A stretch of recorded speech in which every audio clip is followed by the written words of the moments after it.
ആകാശിൻ്റെ കത്തുന്ന നോട്ടം നേരിടാനാവാതെ മിഴികൾ ഇറുക്കി അടച്ചു കളഞ്ഞ അഭിരാമി തൻ്റെ കൂളിംഗ് ഗ്ലാസ് ഊരി അവനവളെ ഒന്നു നോക്കി. ചുറ്റുമുള്ളവരുടെ എല്ലാം ശ്രദ്ധ ആ സമയം അവനിലായിരുന്നു. അനേകം ചോദ്യങ്ങൾ അവൻ്റെ മനസ്സിലേക്ക് ആ സമയം കടന്നു വന്നു. ആകാശ് സാറിൻ്റെ അടുത്തേക്ക് ചെല്ലഭിരാമി, സാറിന് ബൊക്ക കൊടുത്ത് നമ്മുടെ കമ്പനിയിലേക്ക് വെൽക്കം ചെയ്യുക. അഭിരാമിക്ക് സത്യം പറഞ്ഞാൽ അപ്പോഴേക്കും ഒരടി അനങ്ങാൻ കഴിയാത്ത അവസ്ഥ. ആകാശ് കൈകെട്ടി അവളെ തന്നെ നോക്കിക്കൊണ്ട് നിന്നു. ആ സമയം ചുറ്റും കൂടി നിന്ന ആളുകൾ തന്നെ ശ്രദ്ധിക്കുന്നു എന്ന തോന്നൽ അഭിരാമിക്കുണ്ടായ നിമിഷം അവൾ ബൊക്കയുമായി അവൻ്റെ അടുത്തേക്ക് ചെന്നു. Welcome sir. അതും പറഞ്ഞുകൊണ്ടവൾ ആ ബൊക്ക അവന് നേരെ നീട്ടി. അവനത് വാങ്ങാൻ കൂട്ടാക്കാതെ തന്നെ അവളെ വഴക്കു പറയുമെന്ന് കരുതിയവളെ അക്ഷരാർത്ഥത്തെ ഞെട്ടിച്ചുകൊണ്ടവൻ ആ ബൊക്കെ വാങ്ങി. ചുറ്റും നിന്നവരെല്ലാം കൈയടിച്ച് അവനെ കമ്പനിയിലേക്ക് സ്വീകരിച്ചു. അഭിരാമി തിരിഞ്ഞു നടന്ന് ആ സമയം അവൻ അടുത്ത് നിന്ന് അവൻ്റെ മാനേജറിൻ്റെ കയ്യിലേക്ക് ആ ബൊക്ക കൊടുത്ത ശേഷം അയാളോട് ചോദിക്കുന്നത് അവൾ കേട്ടു. വേറെ ശ്രീ സർ, പാർവതി മേഡം ഒരു ഫയല് കാറിൽ വെച്ച് മറന്നു, അതെടുക്കാൻ പോയതാണ്. ആ സമയത്ത് തന്നെ പാർവതി അവിടേക്ക് വന്നു. പെട്ടെന്ന് ആകാശിനൊപ്പം പാർവതിയെ കണ്ടതും അഭിരാമിയുടെ മുഖം വല്ലാതായി. അഭിരാമി കണ്ണുകൾ ചുരുക്കി ആകാശിനെ നോക്കി. അവനാണെങ്കിൽ ആ നോട്ടം കാണാത്ത പോലെ നിന്നു. കാര്യം പാർവതി ശ്രീഭദ്രയുടെ ആങ്ങളയുടെ മോളാണെങ്കിൽ പോലും പണ്ട് മുതൽ തന്നെ പാർവതിക്ക് ആകാശിനോട് ഇഷ്ടമുണ്ടെന്നും അവനെ സ്വന്തമാക്കണമെന്നവൾ ഇപ്പോഴും ആഗ്രഹിക്കുന്നുണ്ടെന്നും അത് പാർവതി പലയാവർത്തി ശ്രീലകത്ത് വെച്ച് അഭിരാമിയോട് നേരിട്ട് പറഞ്ഞിട്ടുണ്ട്. പക്ഷെ ആകാശിനതൊന്നും അറിയില്ലെന്ന് മാത്രം. അന്ന് ആ ഉത്സവത്തിന് അഭിരാമിയെ ആകാശ് കണ്ടുമുട്ടിയില്ലായിരുന്നെങ്കിൽ ഒരുപക്ഷെ പാർവതിയുമായുള്ള ആകാശിൻ്റെ വിവാഹം ഏതു വിധേനയും ശ്രീഭദ്ര നടത്തിയേനെ. അതുകൊണ്ട് തന്നെ ശ്രീഭദ്ര ഇപ്പോഴും പറയുന്നത് ആകാശും പാർവതിയും തമ്മിൽ ഒരുമിക്കാതെ പോയതിൻ്റെ ഒരേയൊരു കാരണം അഭിരാമിയാണെന്നാണ്. ആകാശ് വീട്ടിലില്ലാത്ത സമയം ഇതേ കാരണം പറഞ്ഞ് പാർവതിയും ഒരുപാട് അഭിരാമിയെ കുറ്റപ്പെടുത്തിയിട്ടുണ്ട്. മാത്രമല്ല ഏതു വിധേനയും ആകാശിനെ സ്വന്തമാക്കണമെന്ന് പാർവതി അഭിരാമിയെ വെല്ലുവിളിച്ച് പറഞ്ഞിട്ടുമുണ്ട്. അന്നതൊന്നും അത്ര കാര്യമാക്കാതിരുന്ന അഭിരാമിക്ക് ഇപ്പോൾ എന്തെന്നില്ലാത്ത ഒരു ഭയം തോന്നി. ശ്വാസം എടുത്തുകൊണ്ടവൾ മനസ്സിനെ ശാന്തമാക്കാൻ ശ്രമിച്ചു. നമുക്ക് ക്യാബിനിലേക്ക് പോയാലോ? ആകാശിനോട് മുട്ടി ഒരുമി നിന്നുകൊണ്ടുള്ള പാർവതിയുടെ ആ ചോദ്യം അഭിരാമിയെ തെല്ലൊന്നുമല്ല ചോടിപ്പിച്ചത്. അഭിരാമി, നിങ്ങളെങ്കിൽ ഡിപ്പാർട്ട്മെൻറ്റിലേക്ക് പോയിക്കോളൂ, ജോലിയുള്ളതല്ലേ. രവീന്ദ്രൻ അത് പറഞ്ഞതും അഭിരാമിയും അവൾക്കൊപ്പം വന്ന മറ്റ് സ്റ്റാഫുകളും അവരുടെ ഡിപ്പാർട്ട്മെൻറ്റിലേക്ക് നടന്നു. അഭിരാമി പോയതിൻ്റെ പിന്നാലെ തന്നെ ആകാശ് രവീന്ദ്രനെ അടുത്തേക്ക് വിളിച്ചു. തൻ്റെ അടുത്ത് ആരുമില്ലെന്ന് ഉറപ്പിച്ചുകൊണ്ട് തന്നെ അയാളോട് മെല്ലെ ചോദിച്ചു, എനിക്ക് ബൊക്ക തന്ന ആ കുട്ടി എപ്പോഴാണ് ഇവിടെ ജോയിൻ ചെയ്തത്? ആരും കേൾക്കുന്നില്ലെന്നുള്ള ധൈര്യത്തിലാണ് ആകാശ് അത് ചോദിച്ചതെങ്കിലും പാർവതി എല്ലാം കൃത്യമായി തന്നെ കേൾക്കുന്നുണ്ടായിരുന്നു. 1 മാസം തികച്ചായിട്ടില്ല സർ. ആ കുട്ടി ഇവിടെ ജോയിൻ ചെയ്തിട്ട്. അഭിരാമി എന്നാണ് പേര്. Which department? മാർക്കറ്റിങ്ങിലാണ് സർ. ഓക്കെ. അതും പറഞ്ഞ് ആകാശും പാർവതിയും നേരെ ആകാശിൻ്റെ ക്യാബിൻ ലക്ഷ്യമാക്കി നടന്നു. പാർവതിയുടെ മുഖം ഇതിനോടകം തന്നെ ദേഷ്യം കൊണ്ട് ഇരുണ്ടുപോയി. ആകാശിൻ്റെ ക്യാബിനിലേക്ക് അവൾ കയറിയതും അതേ ദേഷ്യത്തോടെ തന്നെയായിരുന്നു. ആകാശ്, അവൾ എന്താണ് ഇവിടെ? ആര്? ആ അഭിരാമി. സി പാർവതി, ഇവിടെ ഞാൻ നിൻ്റെ ബോസാണ്, അത് നിനക്ക് ഓർമ്മ വേണം. അമ്മ റിക്വസ്റ്റ് ചെയ്തതുകൊണ്ടാണ് ഇങ്ങനെയൊരു പോസ്റ്റ് നിനക്കിവിടെ ഞാൻ തന്നതുപോലും. സോ ഡ്യൂട്ടിയിൽ മാത്രം കോൺസെൻട്രേറ്റ് ചെയ്യുക. ഒരു ഓഫീസാകുമ്പോൾ ഒരുപാട് സ്റ്റാഫുകൾ വരും. അവരെല്ലാം ഇവിടെ വരാനുണ്ടായ കാരണം എന്താണെന്ന് എനിക്കിങ്ങനെ അറിയാൻ പറ്റും. ഇങ്ങനെയുള്ള ലൂസ് ടോക്കുകൾ എന്നോട് വേണ്ട. അണ്ടർസ്റ്റാൻഡ്? Sorry sir. ആ മറുപടി കേട്ടതായി പോലും ഭാവിക്കാതെ അവൻ തൻ്റെ മുൻപിലേക്ക് ലാപ്പെടുത്ത് ഓൺ ചെയ്തു വെച്ചു. അപ്പോഴേക്കും രവീന്ദ്രൻ നായർ അനുവാദം വാങ്ങി ഉള്ളിലേക്ക് വന്നു. ലാപ്പിൽ നിന്നും കണ്ണെടുക്കാതെ തന്നെ അവൻ രവീന്ദ്രനോട് മുന്നിലിരിക്കുന്ന ചെയറിലേക്ക് ഇരിക്കാൻ കൈകൊണ്ട് ആംഗ്യം കാണിച്ചു. സർ, നമ്മൾ പുതുതായി സ്റ്റാർട്ട് ചെയ്യാൻ പോകുന്ന 3 പ്രൊജക്റ്റിൻ്റെ ഫൈനൽ റിപ്പോർട്ട് വന്നിട്ടുണ്ട്. പാർവതി മാം കുറച്ചു നേരം ഡിപ്പാർട്ട്മെൻറ്റ് സ്പെൻഡ് ചെയ്യുവാണെങ്കിൽ എനിക്കതൊക്കെ മേഡത്തിന് എക്സ്പ്ലെയിൻ ചെയ്ത് കൊടുക്കായിരുന്നു. അതിന് ഞാൻ എന്തിനു തൻ്റെ ഡിപ്പാർട്ട്മെൻറ്റിലേക്ക് വരണം? താൻ വന്നപ്പോൾ ആ ഫയൽസ് ഇങ്ങോട്ട് കൊണ്ടുവരാൻ മേലായിരുന്നോ? ഇവിടെ വെച്ചേ തനിക്കത് എക്സ്പ്ലെയിൻ ചെയ്ത് തരാമായിരുന്നല്ലോ. പെട്ടെന്നുള്ള പാർവതിയുടെ സംസാരത്തിൽ രവീന്ദ്രൻ നായർ അല്പം സ്തംഭിച്ചു പോയി. പക്ഷേ തനിക്ക് നേരെയുള്ള ആകാശിൻ്റെ കത്തുന്ന മിഴികൾ കണ്ടതും പിന്നീട് എന്തോ പറയാൻ വന്ന പാർവതി അറിയാതെ തല കുനിച്ചുപോയി. പാർവതി, ആകാശിൻ്റെ ശബ്ദം അവിടെ ഉയർന്നു കേട്ടു. സോറി മിസ്റ്റർ രവീന്ദ്രൻ, നമുക്ക് നിങ്ങളുടെ ഡിപ്പാർട്ട്മെൻറ്റിലേക്ക് പോകാം. പെട്ടെന്ന് തന്നെ പാർവതിയുടെ മുഖഭാവം മാറി. ലാപ്പും നോട്ട്പാഡും എടുത്ത് രവീന്ദ്രൻ്റെ ഡിപ്പാർട്ട്മെൻറ്റിലേക്ക് പോകാൻ അവൾ തയ്യാറായി. പക്ഷേ അപ്പോഴും ആകാശിൻ്റെ മുഖം കടുത്തു തന്നെയിരുന്നു. പാർവതി ക്യാബിൻ വിട്ടുപോയിട്ടും ആകാശിന് തൻ്റെ ദേഷ്യം നിയന്ത്രിക്കാനാകുന്നില്ലായിരുന്നു. കാരണം അഭിരാമി അവിടെ കണ്ടതായിരുന്നു. ആദ്യ ദിവസമാണെങ്കിൽ പോലും അവൻ വല്ലാതെ ടയേർഡായി പോയതുപോലെ അവന് തോന്നി. ഒരു ഇമ്പോർട്ടൻ്റ് മീറ്റിംഗ് ഉണ്ടെന്ന് പാർവതിയും രവീന്ദ്രൻ നായരെയും അറിയിച്ചുകൊണ്ട് അവൻ കാറുമെടുത്ത് നേരെ വീട്ടിലേക്ക് പോയി. എന്തു പറ്റുമോനെ, പതിവില്ലാതെ ഈ നേരത്ത്? നിനക്കെന്തെങ്കിലും വയ്യാഴികയുണ്ടോ? വീടിന് മുമ്പിൽ ഗാർഡനിങ് ചെയ്തുകൊണ്ടിരുന്നവർക്ക് നിർദ്ദേശങ്ങൾ നൽകിക്കൊണ്ട് ശ്രീഭദ്ര വീടിൻ്റെ മുൻഭാഗത്തുണ്ടായിരുന്നു. അവനെ കണ്ട മാത്രയിൽ തന്നെ അവർ ചോദിച്ചത് ഇതായിരുന്നു. ചെറിയൊരു തലവേദന, ഒന്ന് കിടക്കണം. ഞാനൊന്ന് കിടക്കട്ടെ മമ്മ. ഇത്രമാത്രം പറഞ്ഞ് അവർക്കധികം മുഖം കൊടുക്കാതെ അവൻ വേഗം മുകളിലെ അവൻ്റെ മുറിയിലേക്ക് പോയി. തികഞ്ഞു പുച്ഛത്തോടെ അവൻ പോകുന്നത് ശ്രീഭദ്ര തിരിഞ്ഞു നോക്കി നിന്നു. ഇതിനോടകം തന്നെ പാർവതിയിൽ നിന്ന് ഇന്ന് ഓഫീസിൽ നിന്ന കാര്യങ്ങളെല്ലാം അവരറിഞ്ഞിരുന്നു. വേഷം പോലും മാറാതെ റൂമിലെ ബെഡിലേക്ക് ചായുമ്പോൾ ആകാശിന് തനിക്ക് ചുറ്റുമുള്ള എല്ലാത്തിനോടും ദേഷ്യം തോന്നി. കിടക്കെ കിടന്നെങ്കിലും കണ്ണുകൾ അടയ്ക്കാൻ സാധിച്ചില്ല. കൺമുമ്പിൽ അഭിരാമി അങ്ങനെ പുഞ്ചിരി തൂക്കി നിൽക്കുകയാണ്. കിടക്കെ കിടന്നുകൊണ്ട് തന്നെ അവൻ ആ റൂം ആകമാനം വീക്ഷിച്ചു. അവളുടേതായ എല്ലാം അവശേഷിപ്പുകളും ഇപ്പോഴും ആ റൂമിൽ ബാക്കിയാണ്. അവൾ ഉപയോഗിച്ച വസ്ത്രങ്ങൾ, അവളുടെ മൊബൈൽ ഫോണ്, അവരിരുവരും ഒന്നിച്ചുള്ള ഫോട്ടോസ്, ഇതൊന്നും വീണ്ടും വീണ്ടും കാണാനാവാതെ അവൻ തലേണയിലേക്ക് മുഖം പൂഴ്ത്തി. കിടന്നു പതിയെ ചെറിയൊരു മയക്കത്തിലേക്ക് അവൻ വീണുപോയി. എന്നാൽ ഇതേ സമയം രവീന്ദ്രൻ നായർക്കൊപ്പം പാർവതിയെ കൂടി ഡിപ്പാർട്ട്മെൻറ്റിൽ കണ്ടതോടെ അഭിരാമിക്ക് സകല നിയന്ത്രണങ്ങളും നഷ്ടമായതുപോലെ തോന്നി. ഇടയ്ക്കിടയ്ക്ക് ഒളിഞ്ഞും തെളിഞ്ഞുമുള്ള പാർവതിയുടെ നോട്ടങ്ങളും അർത്ഥം വെച്ചുള്ള ചിരികളും അഭിരാമിക്ക് അസഹ്യമായി തോന്നി. അതിനിടയിൽ ഇടയ്ക്കിടയ്ക്ക് വരുന്ന തലവേദനയും പറഞ്ഞറിയിക്കാൻ വയ്യാത്ത മറ്റെന്തോ വയ്യായികയും കൂടി ആയതോടെ അവൾ വല്ലാതായി. അവൾ പറഞ്ഞില്ലെങ്കിലും അവളെ ഈ വക മാറ്റങ്ങളിലെല്ലാം ജീന ശ്രദ്ധിക്കുന്നുണ്ടായിരുന്നു. എന്തു പറ്റി പാർവതി? എന്താണ് മുഖമൊക്കെ വല്ലാണ്ടിരിക്കുന്നത്? താൻ ഓക്കെ അല്ലേ?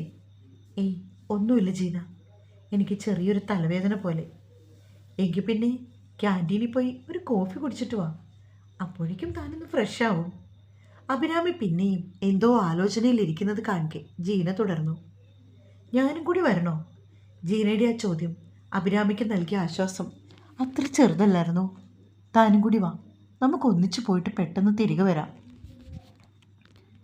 ജീവിക്കൊപ്പം ക്യാൻറ്റീനിലേക്ക് നടക്കുമ്പോൾ അഭിരാമിക്ക് ഇടയ്ക്കിടയ്ക്ക് തല ചുറ്റും പോലെ തോന്നുന്നുണ്ടായിരുന്നു. അവൾ ജീനയുടെ കൈകളിൽ അമർത്തി പിടിച്ചു. എന്തു പറ്റി അഭി? എന്തെങ്കിലും വയ്യായികയുണ്ടോ? ഹോസ്പിറ്റലിൽ പോകണോ? വേണ്ട, ഒരു കോഫി കുടിച്ചാൽ നല്ല ഉന്മേഷം കിട്ടും. കോഫി ഒന്ന് സിപ്പ് ചെയ്തപ്പോൾ കയ്പ് അധികമായി തോന്നിയെങ്കിലും അവൾ അത് കുടിച്ചിറക്കി. അതിനുശേഷം അല്പം ഒരു ഉണർവ് തോന്നിയെങ്കിലും വൈകുന്നേരം ആയപ്പോഴേക്കും അവൾ വീണ്ടും ടയേർഡായി. ജീനയോട് യാത്ര പറഞ്ഞ് വീട്ടിലേക്ക് മടങ്ങിയെങ്കിലും ആകെ കൂടി അഭിരാമിയുടെ മനസ്സ് കലുഷിതമായിരുന്നു. ചെകുത്താനും കടലിനും ഇടയിൽപ്പെട്ടതുപോലൊരവസ്ഥ. ബോണ്ടുള്ളതുകൊണ്ട് ഇനിയൊരു 3 വർഷത്തേക്ക് ആ കമ്പനി മാറുന്നതിനെക്കുറിച്ച് ചിന്തിക്കാൻ പോലും ആവില്ല. സ്റ്റോപ്പ് എത്തിയിട്ടും ഇറങ്ങാതിരുന്ന അവളെ കണ്ടക്ടറാണ് തട്ടി വിളിച്ചത്. ആദ്യം എഴുന്നേറ്റപ്പോൾ ഒന്നും വീഴാൻ പോയെങ്കിലും കമ്പികളിൽ പിടിച്ചവൾ അങ്ങനെ തന്നെ നിന്നു. വീട്ടിലേക്ക് ക്ഷീണിതയായി തളർന്നു വരുന്ന മകളെ കാണിക്കെ നിർമ്മലയുടെ ഉള്ളിൽ പലവിധ സംശയങ്ങൾ ഉടലെടുത്തു. രാത്രി ഭക്ഷണം കഴിച്ചിട്ട് അതെല്ലാം അതുപോലെ തന്നെ ഛർദ്ദിച്ചു കളയുന്ന അഭിരാമിയെ കാണിക്കെ ആ സംശയം ഊട്ടി ഉറപ്പിച്ചു. സന്തോഷവും സങ്കടവും അവർക്ക് ഒന്നിച്ചു വന്നു. എങ്കിലും തൽക്കാലം ഇതേപ്പറ്റി അഭിരാമിയോട് ഒന്നും തന്നെ ചോദിക്കേണ്ടെന്ന് തീരുമാനിച്ചു. 2 ദിവസം കൂടി വെയിറ്റ് ചെയ്ത ശേഷം ഏകദേശം ഉറപ്പ് വരുത്തിയിട്ട് അവളോട് കാര്യങ്ങൾ ചോദിക്കാമെന്ന് അവർ മനസ്സിൽ ഉറപ്പിച്ചു. രാവിലെ എഴുന്നേറ്റ സമയം തന്നെ ചെറിയ രീതിയിൽ വയ്യായിക തോന്നിയെങ്കിലും ആമി ജോലിക്ക് പോകാൻ തന്നെ തീരുമാനിച്ചു. കാരണം മറ്റൊന്നുമല്ല, ആദ്യത്തെ 3 മാസം ന്യൂ ജോയിനീസിന് ലീവ് കൊടുക്കത്തില്ലെന്ന് അവർ കോൺട്രാക്റ്റിൽ ആദ്യം തന്നെ പറഞ്ഞിരുന്നു. ഒരുവിധം റെഡിയായി കോട്ടൺ സാരി ഞൊറിഞ്ഞെടുത്ത് അവൾ പോകാനിറങ്ങി. വലിയ താല്പര്യമില്ലാത്ത രീതിയിൽ തന്നെയാണ് അവൾ അവളുടെ സീറ്റിലേക്ക് പോയിരുന്നതും. ഹായ് അമ്മി, താൻ ഓക്കെ അല്ലേ? ടേബിളിൽ തല ചാരി കണ്ണടച്ച് കിടക്കുകയായിരുന്ന അവളുടെ അരികിൽ വന്ന് പ്രണവായിരുന്നത് ചോദിച്ചത്. ആമിക്കറിയാം, പ്രണവിന് വന്ന നാൾ മുതൽ എന്നും ഒരു പുഞ്ചിരിയോടെ തന്നെ അവളെ ശ്രദ്ധിക്കുന്നതൊക്കെ. ഹായ് പ്രണവ്. ഉടഞ്ഞു പോയതുപോലെ ഒരു ശബ്ദം അവളിൽ നിന്ന് വന്നതും അവൻ കുറച്ചുകൂടി അവൾക്കരികിലേക്ക് വന്നു. എന്തു പറ്റിയടോ, താൻ ഓക്കെ അല്ലേ? അത് പ്രണവ്, എനിക്ക് ചെറിയൊരു തലവേദന. ഹോസ്പിറ്റലിൽ പോകണോ? വേണ്ട, ഇന്ന് ഞാൻ ബ്രേക്ക്ഫാസ്റ്റ് ശരിക്കും കഴിച്ചില്ല, അതിൻ്റെ ആവും. ഓക്കെടി, ബ്രേക്കിൻ്റെ ടൈമിൽ ക്യാൻറ്റീനിൽ പോയി കാര്യമായിട്ട് എന്തെങ്കിലും കഴിക്കുക. അതിന് മറുപടിയായി പ്രവീണിനെ നോക്കി ആമി ഒന്ന് പുഞ്ചിരിച്ചു. അന്ന് ജീന വരാൻ അല്പം താമസിച്ചു. അവൾ ഹാഫ് ഡേ ലീവായിരുന്നു. അതുകൊണ്ട് അന്ന് അഭിരാമി ക്യാൻറ്റീനിൽ പോയത് പ്രവീണിനൊപ്പമാണ്. അഭിരാമി അവിടുത്തെ പുതിയ എംപ്ലോയി ആയതിനാൽ തന്നെ പേഴ്സണൽ ഡീറ്റെയിൽസ് ഒന്നും ആർക്കും തന്നെ അറിയില്ല. ജീനയാണെങ്കിൽ ഒരു പരിധിയിൽ കവിഞ്ഞ് അങ്ങനെ പേഴ്സണൽ മാറ്ററുകളിലൊന്നും ഇടപെടാറുമില്ല. അത് പലപ്പോഴും ഒരു ആശ്വാസമായി തോന്നിയിട്ടുണ്ട് ആമിക്ക്. അങ്ങനെ ഓരോന്നൊക്കെ ഓർത്ത് ക്യാൻറ്റീനിലേക്ക് നടക്കുകയാണ് ആമി. ഒപ്പം പ്രണവുമുണ്ട്. എടോ, തൻ്റെ വീട് ഇവിടെ അടുത്താണോ? പ്രണവായിരുന്നത് ചോദിച്ചത്. മറ്റെന്തൊക്കെയോ കാര്യങ്ങൾ ആലോചിച്ച് മുന്നോട്ട് നടന്ന ആമി അവൻ്റെ ചോദ്യം കൃത്യമായി കേട്ടതുമില്ല. എന്താ പ്രണവ്, എന്താ ചോദിച്ചേ? അതുകൊള്ളാം, താനിത് ഏത് ലോകത്താണ്? സോറി, ഞാൻ വേറെന്തൊക്കെയോ ആലോചിച്ചങ്ങ് നടന്നു. എടോ, തൻ്റെ വീട് ഇവിടെ അടുത്താണോന്ന് ഞാൻ ചോദിച്ചേ. ബസ്സിലൊരു അരമണിക്കൂർ ദൂരം ഉണ്ടാവും. കഴിക്കാൻ എന്താ വേണ്ടത്? ആ നേരം കൊണ്ട് അവർ സംസാരിച്ച് ക്യാൻറ്റീൻ്റെ അടുത്തെത്തി. രാവിലെ ഒന്നും കഴിച്ചില്ലെന്നല്ലേ പറഞ്ഞത്? എന്തായാലും 15 മിനിറ്റ് ബ്രേക്ക് ഉണ്ടല്ലോ. ഒരു മസാല ദോശ കഴിച്ചാലോ? ഇവിടുത്തെ മസാല ദോശ സൂപ്പറാണ്. അവൻ പറയുന്ന അത്രയും കേട്ടിട്ടും ആലോചനയോടെ നിൽക്കുകയാണ് അബി. അവൾ വിശപ്പുണ്ടെങ്കിലും കഴിക്കാൻ വേണ്ട എന്നൊരവസ്ഥയിലാണ്. എടോ, നല്ല നെയ്യൊക്കെ ഒഴിച്ച് മുരിഞ്ഞ നല്ല ചൂട് മസാല ദോശ. പോരാത്തേനെ ഇവിടുത്തെ ചട്നിക്കും സാമ്പാറിനും ഒരു പ്രത്യേക സ്വാദാണ്. നല്ലതാണോ? താൻ ഒരെണ്ണം കഴിക്കുക. കമ്പനിക്ക് വേണമെങ്കിൽ ഞാനും കഴിക്കാം. ഞാൻ ഓൾറെഡി ബ്രേക്ക്ഫാസ്റ്റ് കഴിച്ചതാ. എങ്കിലും കുഴപ്പമില്ല. തനിക്ക് വേണ്ടി കമ്പനിക്ക് ഞാൻ ഒരെണ്ണം കൂടി കഴിക്കാം. എങ്കിലും ഓക്കെ. ചിരിച്ചുകൊണ്ട് തലകുലുക്കി അവൾ പറഞ്ഞു. മസാല ദോശയെക്കുറിച്ചുള്ള പ്രണവിൻ്റെ വർണ്ണനം അറിയാതെ ആമിയുടെ വായിൽ വെള്ളം വന്നു പോയി. സെൽഫ് സർവീസ് ആയിരുന്നു ക്യാൻറ്റീനിൽ. പ്രണവിനോട് സംസാരിക്കുന്നതിടെ നേരത്തെ ഒരു തലവേദന വന്നപ്പോൾ ആമി അറിയാതെ തലയ്ക്ക് കൈ കൊടുത്തു. എന്തുപറ്റി? പെയിനുണ്ടോ? ചെറുതായിട്ട്. ഫുഡ് കഴിച്ചിട്ടേ ഒരു ടാബ്ലറ്റ് എടുത്താൽ മതി. ഈ വേദനയൊക്കെ പമ്പ കിടക്കും. അവളുടെ നെറ്റിയിൽ കൈവച്ച് പ്രണവ് പെട്ടെന്നങ്ങനെ പറഞ്ഞതും അറിയാതെ ആമയുടെ കണ്ണ് നിറഞ്ഞു. അവൾക്ക് ആ സമയം ആകാശിൻ്റെ ഓർമ്മ വന്നു. അവൻ കൊടുത്ത സ്നേഹവും കെയറും, അവൻ്റെ കൂടെ ചിലവഴിച്ച നിമിഷങ്ങളും. നല്ല വേദനയുണ്ടോ? തൻ്റെ കണ്ണ് നിറഞ്ഞിരിക്കുന്നു. പ്രണവത് പറഞ്ഞപ്പോഴായിരുന്നു നിറഞ്ഞ കണ്ണുകൾ അവൾ തുടച്ചു മാറ്റിയത്. ബ്രേക്ക് ടൈം ആയതുകൊണ്ട് തന്നെ